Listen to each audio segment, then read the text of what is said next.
Good day, good afternoon, good night. How you doing? This is MCM and you're listening to You're Probably Right. Today we are going to have a serious conversation. Well, maybe not a serious conversation, but there's going to be a serious talk happening here. Now, of course, I'm only doing the talking, but just stay tuned.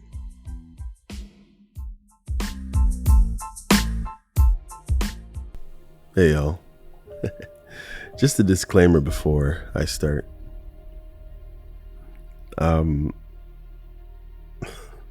How do you say this? Being a jerk and at the same time trying to be diplomatic, pragmatic, whatever. I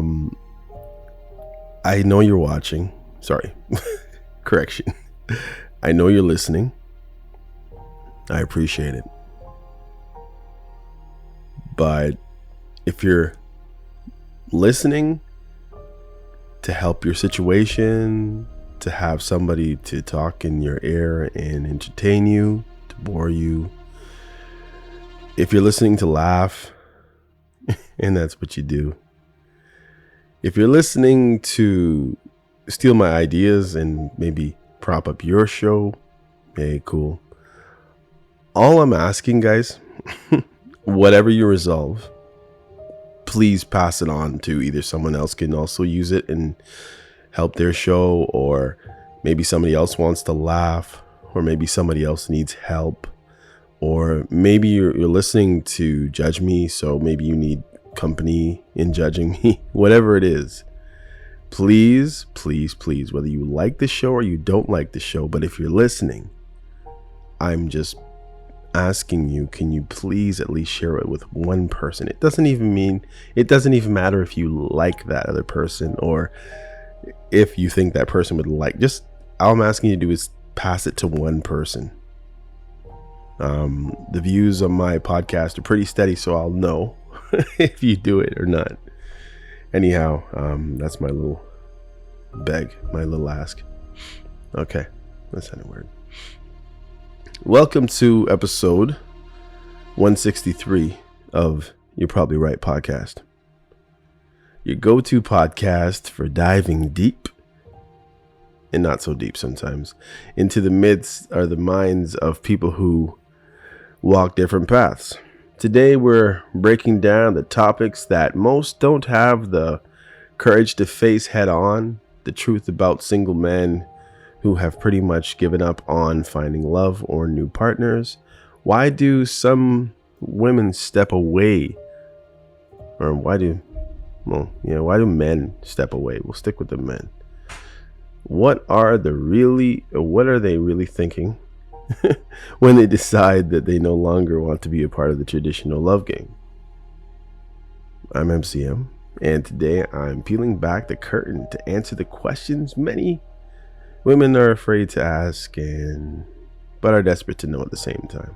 Okay, so we'll keep it pretty simple. Remember, this is a regular podcast with me, a host, star, whatever of the podcast. I am a Christian, but I would not qualify this podcast as a Christian podcast because a lot of the time I'm just talking. I'm just venting. I'm just reminiscing. I'm remembering. I'm thinking, and basically these musings are what make up the better part, or at least a good part. Hopefully I can say that, of the podcast called You're Probably Right. Okay, so we're going to get right into it because I know you have other things to do. First question. Why did you decide to stop looking for a partner? Many would ask. And I think an individual would ask themselves that question as well as other people asking, maybe even just to prepare yourself for the other questions from other people. But, some of us believe that we were in a situation which was really our only situation. And depending on whether or not you have kids, and if you do have kids, it might be easier just to stay by yourself for many different reasons. I don't know a child of a torn apart relationship, marriage, or a split family, or a family that has 4 sets of parents, I guess, for the whole the whole set of kids, you know, an arranged, spliced together marriage. Maybe he has 2 and she has 2 kids. No family in those situations are not affected by it, and everybody is affected by a new relationship, no matter how small. Sometimes for the better, but a lot of the time for better and for worse. So, you know, if you've been through it already, like maybe you're divorced, or you're divorced and you were in a relationship, or whatever the case is. But the point is, there was situations where it has happened a couple times, and or at least you've been in a relationship for a couple times. But you can see the effects, like the time you went here, the time you didn't go there, the months you had to help with this, or the months you didn't have to help with this, or whatever it is.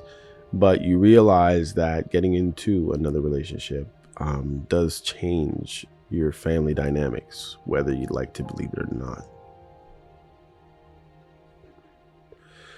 But specifically, I think, like most guys, you know, you've for those who are brave, and for those who are not that brave, you've been chasing women for your whole life. That's in some respect. And some of you just been chasing in your mind because you haven't been that outgoing enough to talk to very many. Some of you have only ever been with one woman and were married, and things just didn't work out, either because of you or because of her, because of both of you. And I think now it's like people get to that point where they're like, you know what? I've decided to be my best version of myself. Now, many would say that, even like just for a thought, would say that would be, your mid 40s, 50s, whatever, divorced, trying to get into the best shape of your life. As at least that's what you would normally do in your 20s and 30s if you found yourself alone and you wanted to attract the opposite sex and all of that stuff.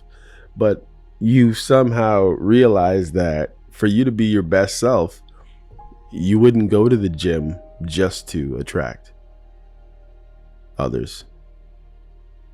That might not make sense to a lot of people, but if you think about it, if you're just you. Now, I'm not saying under eating. I'm not saying overeating, overindulging in anything. But if you're just you, your best you, okay, not this new or Elliot Hulse best version of yourself that everybody started saying after him, I would say. If you're just you, as in you'd walk, talk, if you had to park very, very far from the entrance of the place that you wanted to go into, and you did this on a regular basis, or maybe you just have a dog and you walk it and it happens to be a greyhound, so you really have to walk it.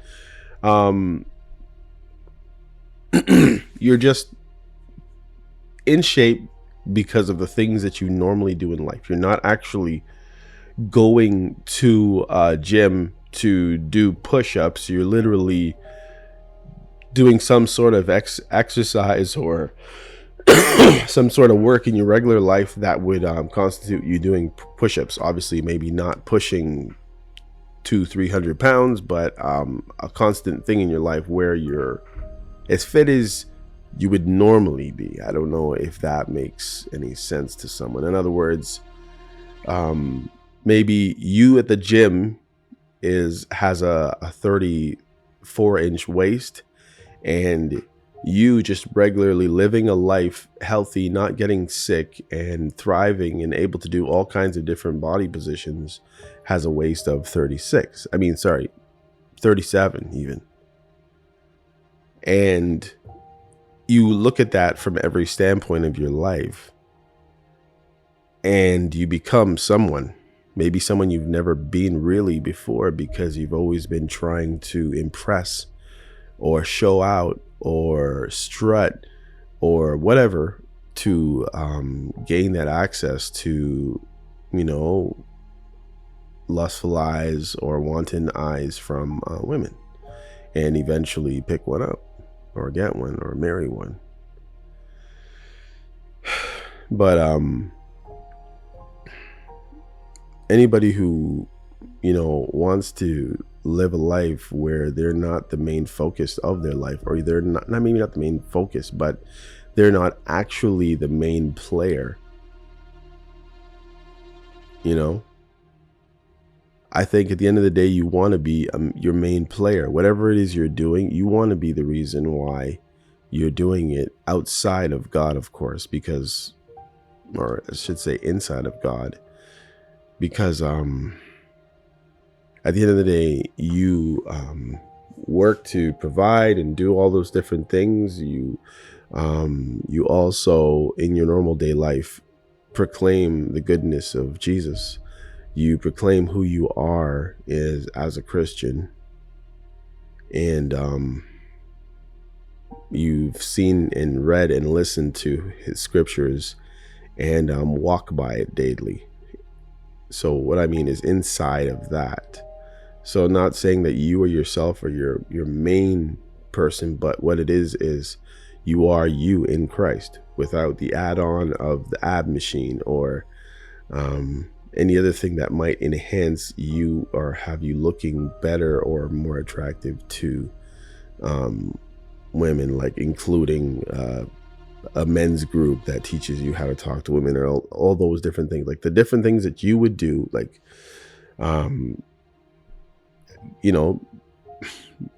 maybe you would drive a Honda Civic, but now you drive an Acura Integra because you figure the car can help you. Maybe you are, as I said, fit, but now you bump it up and now you do the treadmill, or like something that you wouldn't normally have in regular life to be able to hit a certain muscle. Maybe not a treadmill, that's bad example, but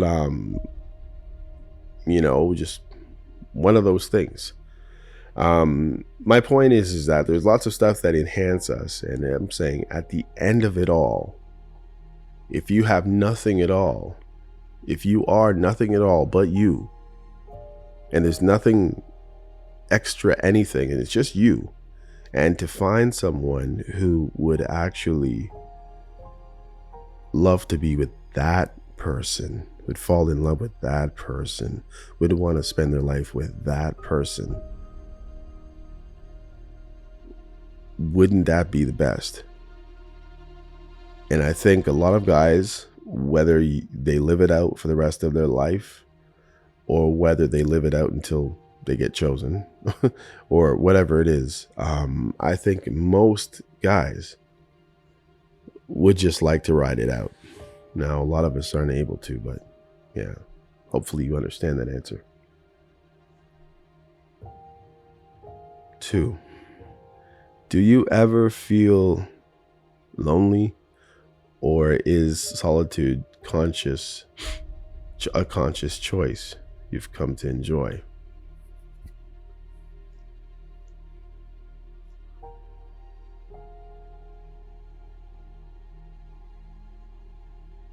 Basically, I guess, how do you cope with loneliness, and do you ever miss having a partner?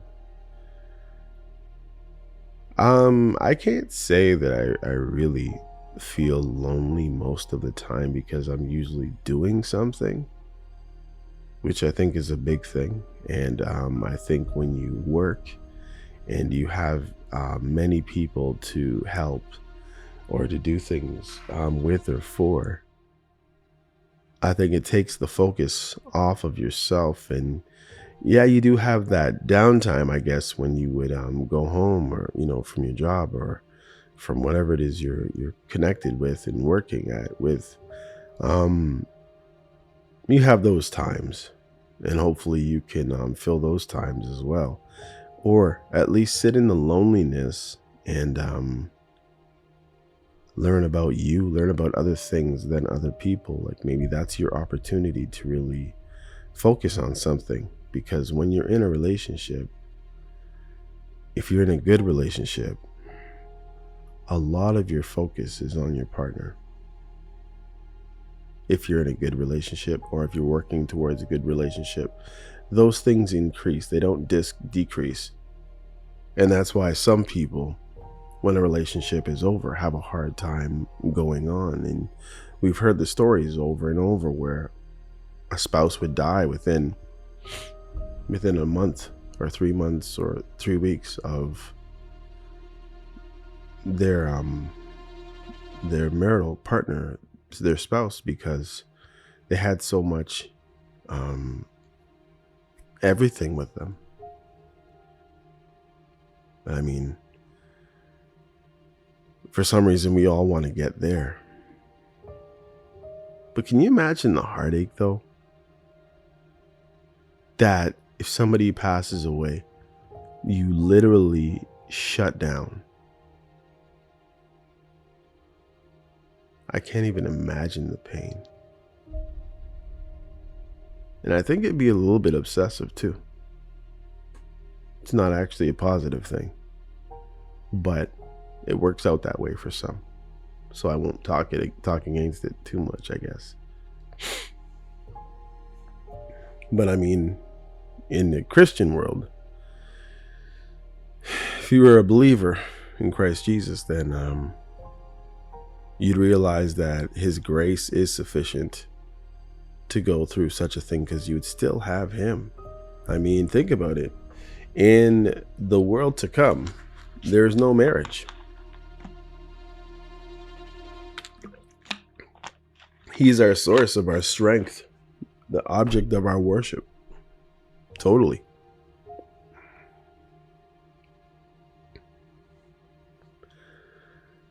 Next question. Well, this is how do you cope with it? And I do miss having a partner though. I could honestly easily say that, because I miss doing stuff for someone else who appreciates who you are. I mean, yeah, you have kids and they appreciate you for being their parent, for being someone that probably looks like them a little bit, possibly, has the same mannerisms, has the same ways, thinks the same way. But there's something to having or doing things for someone who is literally attracted to the person who you are. Not because they had to, not because they needed to, but because they clicked.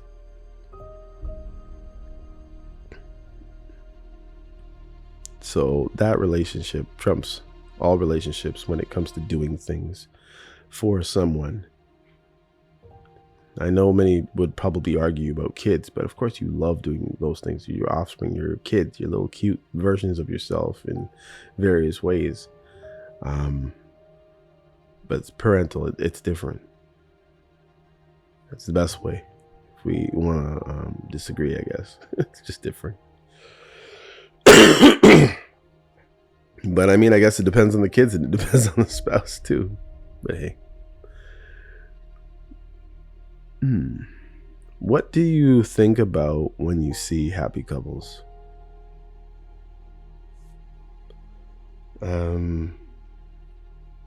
Nothing. I just think, wow, that's cool.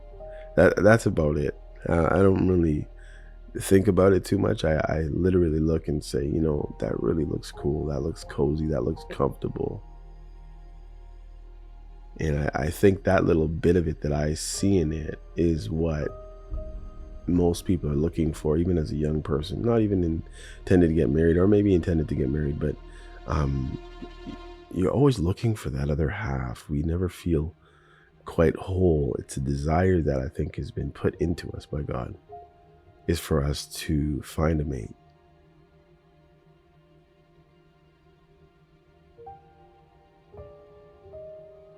I don't know how that dies in the later years, but I think people still need someone else to be up against, and you know what I mean, even if it's just thought processes in life and going through the balancing act of life together with someone. It just seems like something that we just need to do.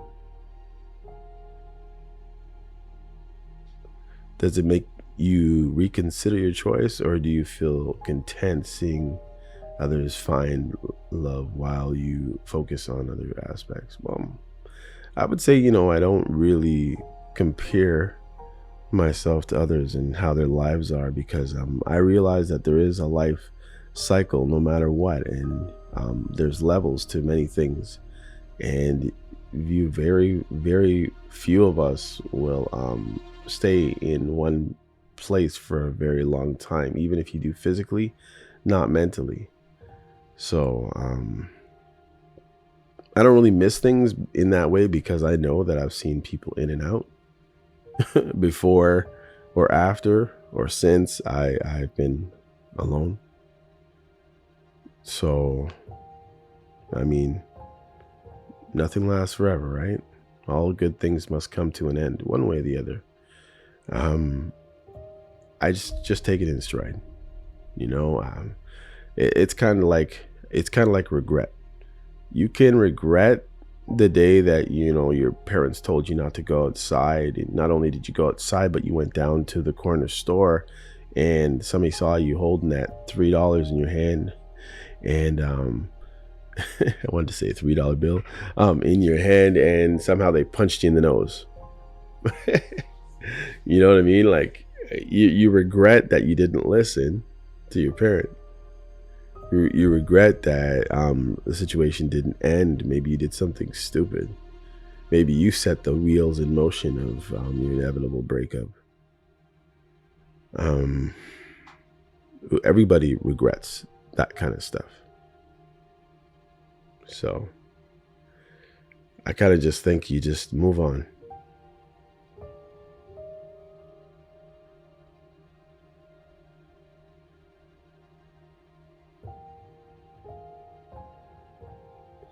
Is there anything that could make you change your mind about relationships?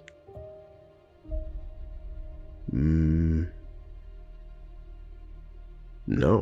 I think it's honestly the best thing is just to chill out and let it happen. I mean, you've done your best in past to make it happen. And I mean, who knows? It's kind of funny. Some of us do get a lot better looking, and some of us get a lot worse looking. Some of us just don't care. But I think that'll decide whether or not you'll be trying as well. I mean, maybe you had a big nose before, but now it's like a big, huge crater on your face. Like, I don't know. I think our personalities are still going to come through, even if we're not in the mood or trying to find someone. I think that our personalities will attract our who we are to someone else's person. As men, generally. Is there a type of person or situation that could bring you back into the dating scene, or are you set in your decision? You know what? Honestly, I think it would have to be whatever God wanted for me to be with, or that person. I know my preference is always to perfect that which fell by the wayside of being perfect, and rekindle whatever was the last. But we don't control other people, and other people have their mindsets as well. So you can regret all you want, you know what I mean? So I'm set on my decision to let God decide what I will do or what will happen with me. I'm not going to press the issue, as I would say. Do you think modern relationships demand too much compromise? I think so.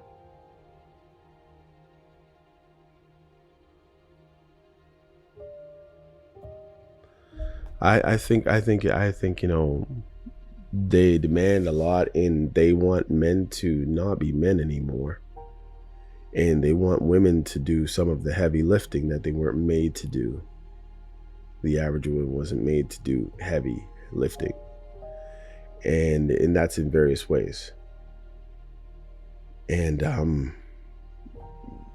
from the man's standpoint, a lot of the stuff that society wants us to be like is the things, the ways in most cases that are so far from us. So I'm like saying, so we are this bad that you want us to be this, and God created us to be that. It's just a little bit strange, What specific compromise in past relationships made you feel like it wasn't worth it anymore? I can't really say that there would be something that would actually state that it's not worth it anymore. But just, I don't know. Compromises, I guess they are what they are, and I think they're fine, and everybody's fine with them until things don't work out. Most people want to have a desire to put their situation in such a way that would be pleasing to another person. So I think that in most of us, there is some desire to satisfy different situations within, a spouse. So, I think that that's normal. But of course, everybody gets soured when everything goes left, right? Get it? Left, right. How do you deal with societal pressures to be in a relationship or get married? That's an easy one. There's not much to really think about, because I don't think that people have that societal pressure on you now to be that way after a certain age. And maybe not even with age, because it seems like there's so many people who are just not getting married these days. Everybody wants free love up to a certain age, I guess. After a certain age, for sure. I don't know. It's just strange.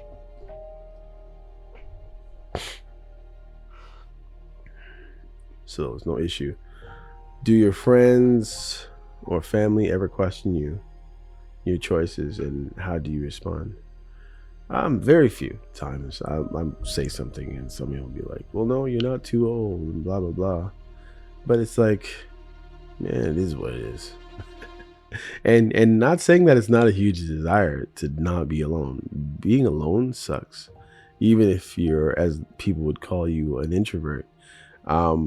Sometimes you want to be in the house. You don't necessarily want to be up under the person, but just to know that there's going to be somebody bumping into you in your way to the washroom at 11 o'clock at night, or someone who has taken just a tad bit too much of the bed, or just those little, nuances and experiences and situations that regularly happen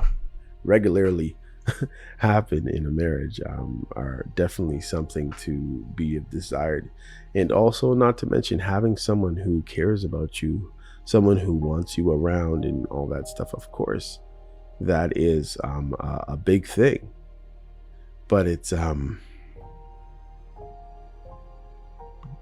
does it make sense to fight for that more than just being yourself and being approachable and being hardworking and being lovable and being conscientious and being creative and thoughtful? You want to be those things, and you want something somehow to just happen. Now, I don't know if somebody would consider that not trying to make things happen, but I think you're while doing different things and making things happen, I think you're literally making the important thing happen,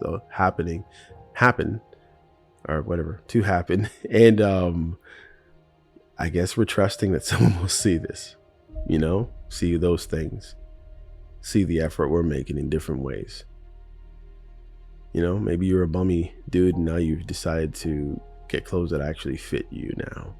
Maybe you never used to cut the lawn or care, and now maybe you trim up everything perfectly now and show some decency with yourself. Maybe you never used to cut your hair, now you cut it properly, or whatever it is. Maybe there's something that even though you're being yourself, you are paying attention to you and the things that you need to do to make yourself just a better individual. Although I know we can't make ourselves like God, but we can follow God, but we can't be like God. So I think we ourselves just want to put our best foot forward, knowing that no matter how good we are, the only way that we get to God is through Jesus Christ, period. Nothing that we do. There's nothing but our righteousness, nothing but our looks, our behavior, our voice, anything. Just want to make that clear. But at the same time, we still want to put our best foot forward. I hope you understand what I mean.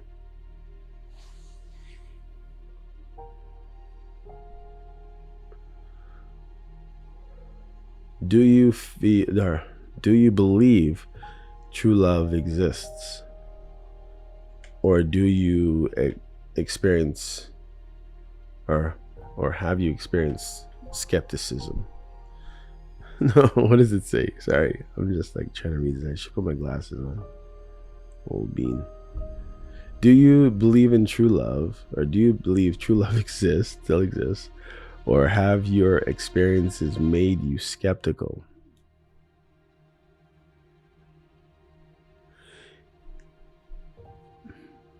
And is it about a lack of faith in love, or is it more about wanting to deal with complexities that come with it?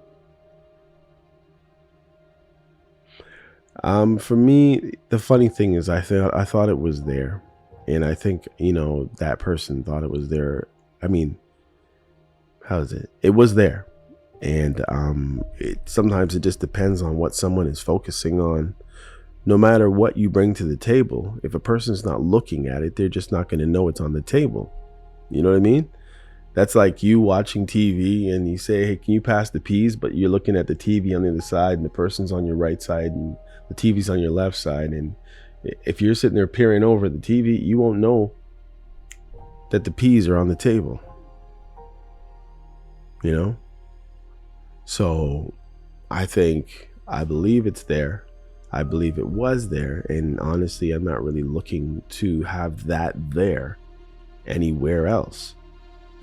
Is the best thing, you know what I mean? So I'm not trying to move on, but obviously there's certain things that might light a fire under you, burn you like Excalibur or something, shoot you out of there, and changing your whole way of thought process when it comes to that. But right now, I'm happy. It's weird. I'm happy with the memories that I had, even at the risk where I may not have any more memories of that type.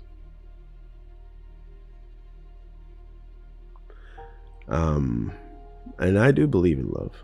I do believe in care and concern for another individual and sharing and being accountable and all those other things. And the complexities for me aren't that complex because I was willing to do pretty much anything. There were certain things that I wasn't up to for different reasons, but in general, I wanted to do those things. I wanted to be in the midst of those complexities, those personality clashes and idea clashes and stuff.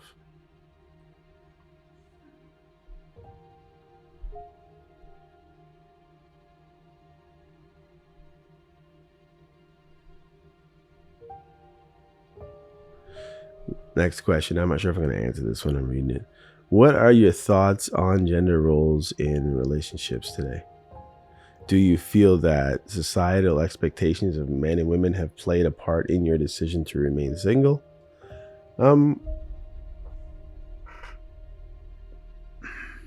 I still believe in the old school, that I grew up with, the old school. So I mean, there's obviously older school than mine, but I believe, men should do the dirty work and women should do the prissy, more delicate, feeling feeling type of work, from emotions to doing whatever in the kitchen, even though I like to cook, and that would be that's a cool thing to do with your spouse. But not saying that she's the one that could cook or whatever it is, not that kind of thing, but I'm just saying, like, the heavy lifting, the dirty work would just be with men. He's gonna go out and cut the grass. She might stand out there and point and tell him how she wants it done, but he's gonna do that pushing and pulling of things. And as I said before, they want women to do everything and say that they can do everything, and they let them do everything, and now they've decided to allow men to go and do it while they're doing their thing in their own society, or side of society, and the different aspects of sports or whatever it is. But I guess that's not on the general man. But I think there's a lot of women who are out here in real life, real time, on that time where they are doing everything that men do, and becoming a little bit masculine at the same time, and not even realizing it. They think they're being a woman, but I think when even when they say you're a boss, whatever, you know what I mean, you're not realizing that what it is it's something different from a regular one. That's why they had to put the extra thing on it. So it's like, I'm a boss, I'm a B, whatever it is, and now I'm a boss B. You know what I mean? Like, and then there'll be two different type of women, and one is obviously more masculine. So I think if you think about it, in every situation, even at the gym, like, it's women are being a lot more masculine, and in a lot of cases, guys used to be trying to bulk up and really be able to lift that heavy weight, and I think a lot of guys are trimming down and becoming a lot more feminine. Society is doing what it does, so I can't really say. I think the society is probably expecting a lot more from everyone in different ways, just twisting and contorting and turning this world upside down. And whether it's society or whether it's the few families that control the media, whether it be online or just the regular legacy media, there's people with money behind everything, even our cereal colors and all kinds of stuff. You'd be hard pressed to not be affected chemically in some way, shape, or form by someone who decided to do something to us that we have no way of knowing and no way of stopping. I mean, that might sound a little bit weird, but how important is independence to you, and does it play a role in why you choose to stay single? Do you see relationships as a threat to your independence, or more as a partner that has simply lost its appeal? Partnership that's lost its appeal. I mean, it's cool to be able to just roll over and do whatever, like whatever you want, I guess, to some extent. And not have to tippy toe around somebody. And a lot of time, you're in a relationship and it's like, you say to yourself, what was I thinking? But at the same time, you desire to, be sleeping and move your leg and boop, your legs into someone else's leg. Like, it's just someone else to hold your hand when you pray and believe, for different situations, or someone to worship with and to have that connection with a physical being while touching God in the spiritual. I don't know, like it's just a good thing. It's something I think we were created to do.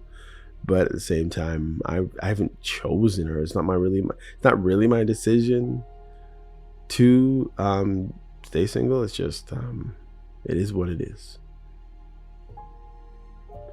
How important is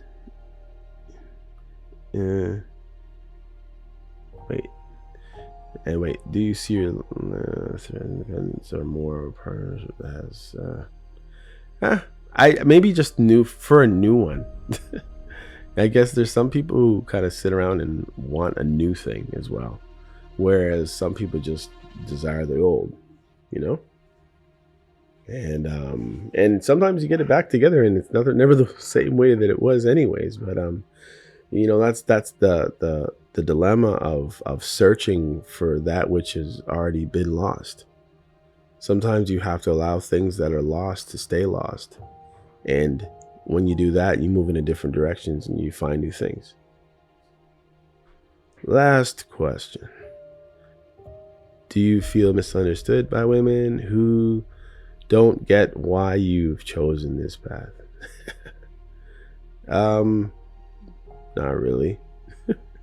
I mean, what do people usually say? People say usually, "Oh, you're bitter," or you've decided that things aren't normal. And you are, or whatever it is. But I don't think so. I mean, people mostly say, "Oh, you're broken," or whatever those little funny terms are.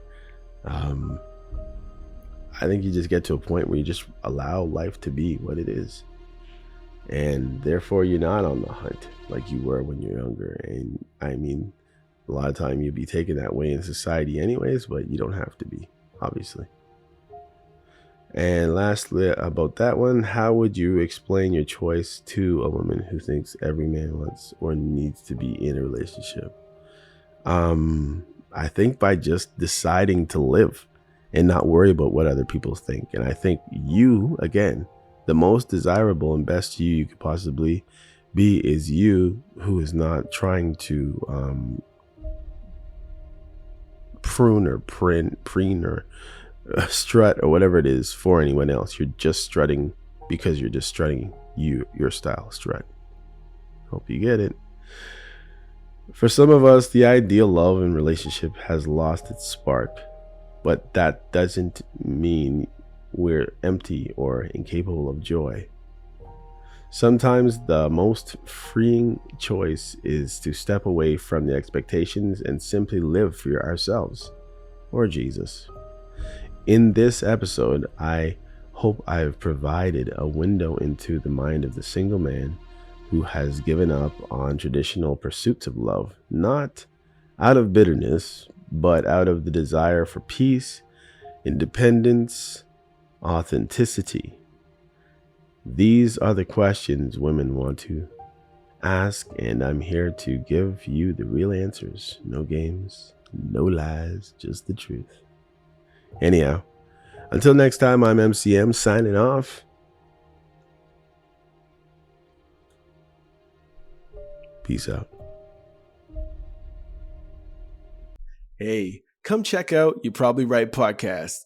Society is getting more unpredictable every day, but at the same time, predictable in its unpredictability. Say that 4 times real fast.